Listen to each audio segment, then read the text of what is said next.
اپنی زندگی میں جائز پیسہ، رزق حلال، طیب، طاہر، صاف ستھرا، کبھی ظلم نہ کریں، کبھی زیادتی نہ کریں۔ کبھی حضرت سعد بن ابی وقاص رضی اللہ تعالیٰ عنہ نا کچھ بانٹ رہے تھے، تو ایک شخص نے آ کے کہا، یہ بخاری میں آپ کو ملے گا، اس نے آپ پر 3 الزام لگائے۔ کہنے لگا ایک تو آپ جہاد پہ نہیں جاتے، حالانکہ بڑے مجاہد تھے، دوسرا آپ بانٹنے میں احتیاط نہیں کرتے، تیسرا جناب آپ غریبوں کو ترجیح نہیں دیتے۔ 3 الزام اس طرح کے اس نے آپ پہ لگائے، ناانصافی کا، معاذ اللہ، جنگ پہ نہ جانے کا۔ حضرت سعد بن ابی وقاص کو بڑی تکلیف ہوئی، حضور نے نام لے کے کہا مظلوم کی بد دعا سے بچنا۔ دکاندار کپڑے دیکھ کے اہمیت دیتا ہے، کپڑے دیکھ کے، اگر دکان پہ چڑھنے والا مہنگے کپڑے پہن کے چڑھا ہے تو اٹھ کے کھڑے ہو کے مال دکھاتا ہے۔ اگر کپڑے پھٹے پرانے ہیں اور خاتون نے جو گود میں بچہ اٹھایا وہ بھی غریب ہے تو کہتا چل چل، انہیں خریدنا کچھ ہے نہیں۔ یہاں سے ظلم شروع ہوتا ہے، یہاں سے بندہ دیکھ کر لوگ اس کے ساتھ رویہ اختیار کرتے ہیں۔ بندہ دیکھ کر، میری غربت نے کیا مجھ کو زمانے میں بدنام، تیری دولت نے تیرے عیب چھپا رکھے۔ حضور فرمانے لگے مظلوم کی بد دعا سے بچنا۔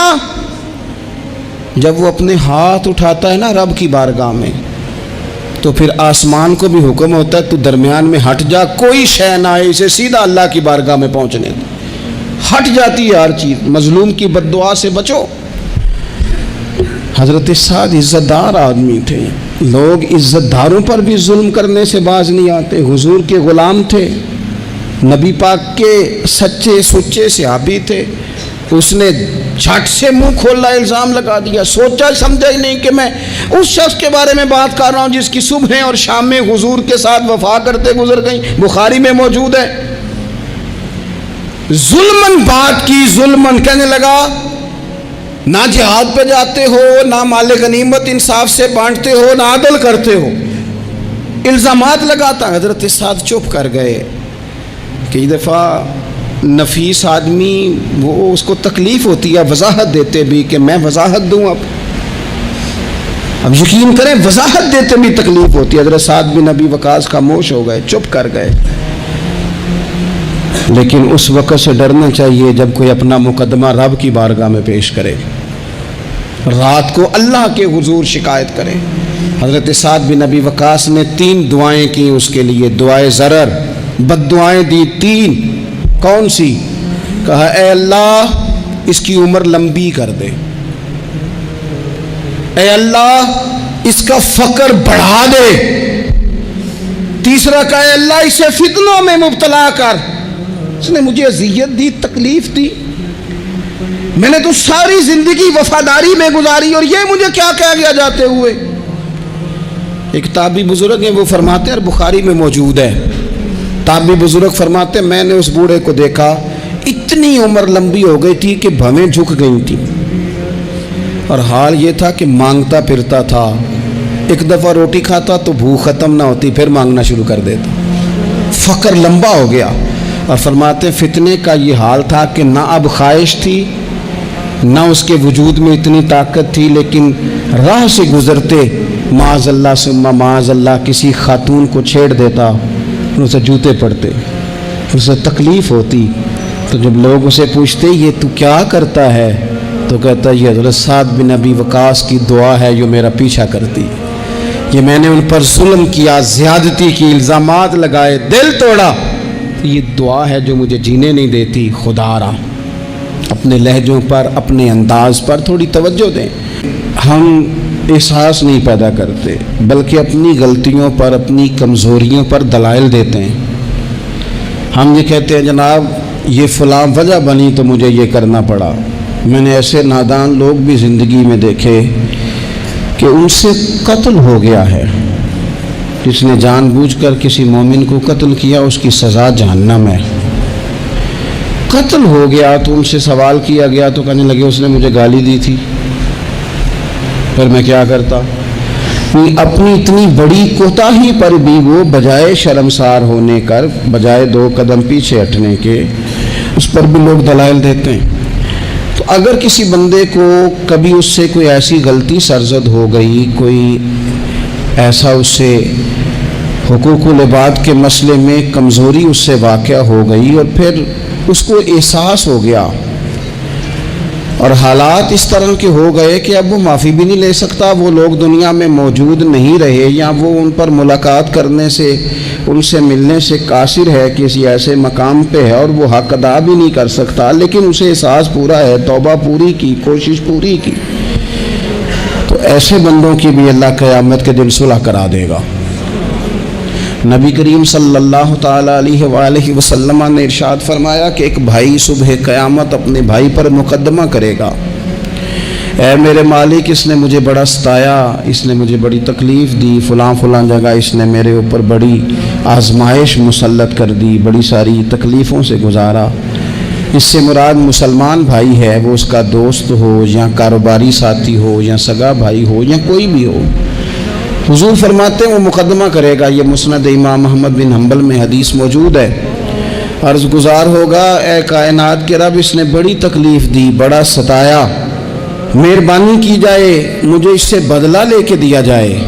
اب بندہ جو سامنے جس پر مقدمہ دائر کیا جا رہا ہے وہ تو مرتے دم تک توبہ کرتا رہا، احساس ہو چکا تھا، ازالے کی کوشش کرتا رہا، لیکن اسے موقع میسر نہیں آیا، حالات ہی ایسے نہیں تھے. اب اللہ کے محبوب فرماتے ہیں رب اس مقدمہ کرنے والے سے کہے گا چل اپنے بھائی کو معاف کر دے.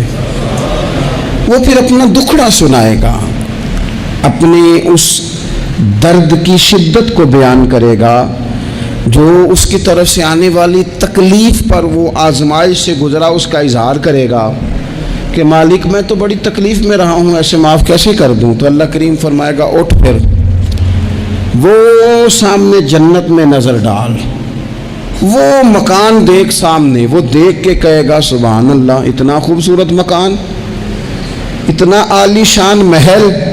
جلدی سے عرض کرے گا مالک یہ کس کو ملے گا؟ تو رب فرمائے گا جو اپنے بھائی کو معاف کر دے. تو فوراً سے پہلے عرض کرے گا اللہ میں نے معاف کیا، اللہ میں نے معاف کیا، اللہ میں نے معاف کیا. تو رب کریم فرمائے گا پکڑ پھر اپنے بھائی کا بازو اور جا، میں نے تم دونوں کے لیے جنت میں مکان بنا دیے.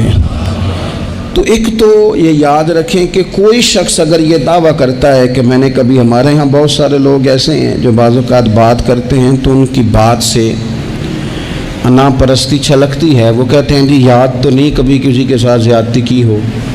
میں نے کہا یہ تو آپ نے بہت بڑا ہی دعویٰ کر دیا ہے. تو بہت بڑا دعویٰ کر دیا آپ نے، ایسے تو ہوتا نہیں. کبھی کبھی انسان جو اس کے زیادہ قریبی لوگ ہوتے ہیں، زیادہ قریبی ساتھ رہنے والے، اسے ان کے بارے میں زیادہ حساس ہونا چاہیے. کیوں تیار ہی نہیں. ہمارے ہاں لوگ حکومتیں کر کے چلے گئے اور ان کے دور حکومت میں بڑے بڑے سیاہ قسم کے حالات ہوئے، لوگوں کو بڑی تکلیف ہوئی، لیکن رخصت ہونے کے بعد جب ان سے وجوہات پوچھی گئیں تو کبھی کوئی شخص ماننے کو تیار نہیں ہوا. کبھی کسی شخص نے یہ نہیں کہا کہ مجھ سے غلطیاں ہوئی ہیں، مجھ سے کمزوریاں رہ گئی ہیں، بلکہ کچھ لوگ مستقل بنیادوں پر بٹھائے ہوتے ہیں جو سارا دن یہ گنواتے ہیں کہ ان کی تو غلطی ہے ہی کوئی نہیں، وہ تو بڑے کامیاب ترین لوگ ہیں. حالانکہ جو بڑے بڑے لوگ تھے، بڑے بڑے لوگ، حضرت عمر فاروق جیسے بڑے آدمی تھے نا حضرت عمر فاروق، تو آخری وقت میں جب آپ کو زخم لگ گیا تو لوگوں نے آپ کی تعریفیں کی کہ آپ بہت بڑے ہیں، آپ نے بڑی خدمت کی. تو حضرت عمر کہنے لگے مجھے اپنی غلطیوں کا بھی احساس ہے اور تم میری تعریفیں کر رہے ہو. یہ جملہ دیکھیں، فرمانے لگے مجھے زیادہ اجر کی ضرورت نہیں، بس دعا کرنا میری نیکیاں اور میری غلطیاں برابر برابر ہو جائیں اور رب مجھے معاف کر دے. بس چونکہ مجھے اپنی کمزوریوں کا بھی احساس ہے. یہاں یہ معاملہ ہوتا ہے کہ لوگ جب غلطیاں کر رہے ہوتے ہیں، ظلم کر رہے ہوتے ہیں، زیادتی کر رہے ہوتے ہیں، تب وہ سمجھتے ہیں کہ ہمیں تو کوئی دیکھنے والا ہی نہیں. میرا اللہ قرآن حکیم میں فرماتا ہے وَلَا تَحْسَبَنَّ اللَّهَ غَافِلًا عَمَّا يَعْمَلُ الظَّالِمُونَ. فرمایا ظالم جو کام کرتے ہیں ہرگز نہ سمجھنا کہ اللہ ان کے کاموں سے بے خبر ہے. وہ وقت کا انتظار کریں، ولا تحسبن اللہ غافلا، گمان نہ کرنا، ہرگز گمان نہ کرنا کہ اللہ غافل ہے، یعمل الظالمون، ظالموں کے کاموں سے، جو زیادتیاں لوگ کرتے ہیں، جو ظلم ستم لوگ کر رہے ہیں، جس نے اپنے بچے کو پیسوں کے زور پر کسی غریب کے بچے کا میرٹ پیچھے کر کے اپنے بچے کا داخلہ کرایا ہے اور مبارکیں بھی وصول کی ہیں، تو لوگوں کو تو نہیں پتا کہ اس نے پیسے دے کے داخل کرایا ہے، پر رب تو غافل نہیں نا اس کام سے، اللہ کو تو پتہ ہے۔ جس نے اپنے بچے کی نوکری بہت سارے لوگوں کا میرٹ پیچھے کر کے پیسے اور سفارش کے زور پر کرائی ہے، تو مالک کو تو پتہ ہے، لوگوں سے اس نے مٹھائیاں وصول کر لیں، تختیاں بھی لگوا لیں، شور بھی ہو گیا، لیکن اللہ تو جانتا ہے۔ وَلَا تَحْسَبَنَّ اللَّهَ غَافِلًا عَمَّا يَعْمَلُ الظَّالِمُونَ، لوگ غافل ہو سکتے ہیں، رب غافل نہیں ہے، گمان بھی نہ کرنا۔ جس بندے نے اپنا مقدمہ وکیلوں کی فیسوں کے زور پر جیت لیا ہے اور غریب کچہری سے نکلتے وقت کہہ رہا تھا کہ غریبوں کو انصاف نہیں ملا کرتا، تو چلو اخبار میں تو خبر تیری فتح کی آ گئی، پر رب تو غافل نہیں ہے نا۔ ایک عدالت قیامت کے میدان میں بھی تو لگے گی نا، وہاں بھی تو ڈھیر سارے انصاف ہونے ہیں نا۔ جس شخص نے کسی کی زمین پر قبضہ کر لیا اور سامنے والا مجبور تھا، تنگ دست تھا، کمزور تھا، وہ اتنی نہیں رکھتا تھا کہ وہ بندوقیں اور پسٹل اور گنڈے اور بھتہ خور بندے لے کے آئے اور اپنا قبضہ چھڑوا لے، تو نے لے لیا، ہو گئی بات، لوگوں کو تو نہیں پتا، پر رب تو غافل نہیں ہے نا۔ میرے رسول پاک صلی اللہ علیہ وسلم نے فرمایا، جس نے کسی کی زمین پر ایک بالشت قبضہ کیا، قیامت کے دن اللہ تعالیٰ ساتوں زمینوں کا توق بنا کے اس کے گلے میں ڈال دے گا، اس کی گردن ٹوٹے گی، جھکے گی، وہ کہے گا مالک یہ تکلیف تو فرمایا دنیا میں تجھے شوق پڑا تھا نا زمینوں پر قبضے کا، تو رکھنا ساری ہی اپنے پاس، کرنا کنٹرول۔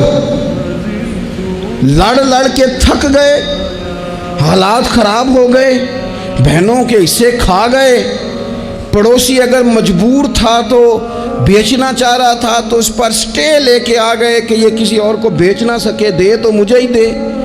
قانون کو کٹ پتلی بنا کر اپنے ہاتھوں میں کھلواڑ کیا، مستقل بنیادوں پر پکے پکے قانونی مشیر رکھ لیے، سمجھا کہ دنیا کو تو پتہ نہیں چل رہا، تو وَلَا تَحْسَبَنَّ اللَّهَ غَافِلًا عَمَّا يَعْمَلُ الظَّالِمُونَ، رب تو ظالموں کے کاموں سے بے خبر نہیں ہے، اللہ تو بے خبر نہیں۔ بڑا کچھ لوگوں نے کیا، بڑا کچھ کیا، بڑی بڑی زیادتیاں پسے پردہ کی، بڑے بڑے حقوق پہ ڈاکے ڈالے، بڑا کچھ ہی ہوا، لیکن پھر آرام کی نیند سو گئے۔ پھر نے سوچا کوئی سوال جواب نہیں، کوئی بات نہیں، کوئی پوچھنے والا نہیں، تو مٹی دیں تے مٹی رہنا ہی، ایمی کا دی بلے بلے، آج مٹی دے اتے بندے آتے، کل مٹی دے تھلے۔ بعض لوگوں کو بات کرنے کا سلیقہ زیادہ آتا ہے، پنچایت میں جیت جاتے ہیں۔ بعض لوگ وکیل مہنگا لے لیتے ہیں، ویسے وکیل مہنگا ہوتا کیوں ہے؟ وکیل کے مہنگا سستا ہونے کی وجہ کیا ہے؟ قانون آئین تو ایک جیسا ہے نا، دلائل تو قانون کے اندر ہی دینے ہیں، کتابیں سب نے ایک جیسی پڑھی ہیں، ڈگری بھی سب کے پاس ایک ہی ہے، ایک ہی ملک ہی ہے، تو یہ مہنگے سستے کا کیا مطلب ہے؟ وکلاء کے زور پر مقدمے جیتے جاتے ہیں، وکلاء کے زور پر۔ اور اگر خبریں ایسی بھی ہوں کہ بعض عدالتیں بھی پریشر قبول کرتی ہیں، بعض ادارے بھی پریشر قبول کرتے ہیں، پھر ملک نہیں بنا کرتے، پھر صرف کشتیاں لڑی جاتی ہیں، صبح سے شام تک کشتی لڑو اور شام کو کہنا کہ نہیں رزلٹ ٹھیک نہیں آیا، جو ریفری تھا، جو امپائر کھڑا کیا تھا، اس نے کہا نہیں یہ کھیل دوبارہ ہوگا، سویرے پھر شروع کر دو، ٹھیک ہے۔ باہر جو لوگ ہیں بیچارے وہ اپنی جگہ پہ ہیں تو ہیں، ختم ہو گئی بات۔ آپ دیکھ لیں ہمارے ملک میں جتنے بھی سنجیدہ فکر لوگ ہیں وہ زیادہ پریس کانفرنسز نہیں کرتے، وہ زیادہ شور شرابہ نہیں کرتے، کچھ پکے لوگ رکھے ہوئے ہیں جن کی ڈیوٹی چرب زبانی ہے، جن کی ذمہ داری ہر وقت آنکھ کو بھڑکا کے رکھنا ہے، جن کے ذمے یہ کام لگایا جاتا ہے، سوائے اس کے انہیں کچھ بھی نہیں آتا، صرف اتنا ہی جانتے ہیں کہ ہم نے سامنے والے کی پگڑی کو کیسے اچھالنا ہے۔ تو کبھی بھی کسی موقع پر بھی کسی کی ایک پائی بھی ظلمن کبھی بھی اپنے قبضے میں نہ لیں۔ یاد رکھنا، رزق زیادہ ضروری نہیں ہوتا، رزق برکت والا ضروری ہوتا ہے۔ تھوڑا ہو لیکن اس میں برکت ہو۔ کثرت سے کام نہیں چلتا، برکت سے کام چلتا۔ بہت پیسے ہوں لیکن ان میں برکت ہی کوئی نہ ہو، آتے بھی جا رہے ہیں اور جاتے بھی جا رہے ہیں، کوئی سمجھ نہیں آ رہی۔ تو ظلم اور زیادتی اور جبر ہمارے ہاں یہ دور بدل گیا، میڈیا لوگوں کی جیب میں آ گیا، آسانی ہو گئی، سیٹلائٹ کا سسٹم آ گیا، دور دراز کونوں میں لوگ اپنی بات لوگوں تک پہنچانے کا ذریعہ حاصل کر سکے۔ ساری آسانیاں ہو گئیں، ہر چیز لوگوں کو میسر آ گئی، تیزی ہو گئی، لیکن سچ پھر بھی نہیں عام ہو سکا۔ حقیقت پسندی کے دعوے لوگوں نے پھر بھی نہیں کیے۔ اگر کوئی چیز عام ہوئی بھی تو وہی جھوٹ، وہی بددیانتی، وہی ظلم و ستم۔ آپ دیکھ لیں، کوئی ایک کیس بھی کبھی آتا ہے میدان میں، ایک کیس بھی، اور 4 دن اپنی فیس بک کی بات بڑھانے کے لیے اس پر شور بھی کیا جاتا ہے، پھر وہ دب جاتا ہے، پھر اس کے بعد وہ قصہ پارینہ ہو جاتا ہے۔ ہم مطلب وہ جب ہمیں پتہ ہوتا ہے نا کہ یہ سامنے والا کمزور ہے، 2 باتیں سن لی ہیں، تو پھر ہم 100 سناتے ہیں، پھر ہم کئی 100 سناتے ہیں، پھر تو ماں بدولت باز آنے کو تیار نہیں ہوتے۔ کبھی بھی کسی پر ظلم نہ کریں، زیادتی کا مزاج نہ بنائیں، تکلیف نہ دیں۔ ہمارا وجود، ہمارا لہجہ، ہمارا اٹھنا بیٹھنا کبھی کسی کے لیے بوجھ کا باعث نہ بنے۔ ٹھیک ہے، بعض لوگوں کے شر سے ڈرتے ہیں، بعض لوگوں کی ضد سے ڈرتے ہیں، بعض لوگ رٹا بڑا ڈالتے ہیں تو رٹے سے ڈرتے ہیں، خاموشی سے نکل جاتے ہیں۔ اس کا مطلب یہ نہیں ہوتا، وہ حضور نے فرمایا مومن نرم دل ہوتا ہے، سامنے والا سمجھ لیتا ہے شاید بزدل ہے، اس کو پتہ ہی کوئی نہیں، وہ تو نرم دل ہے۔ یاد رکھنا، کچھ بدلے صبح قیامت اللہ کے حضور بھی پیش ہوں گے۔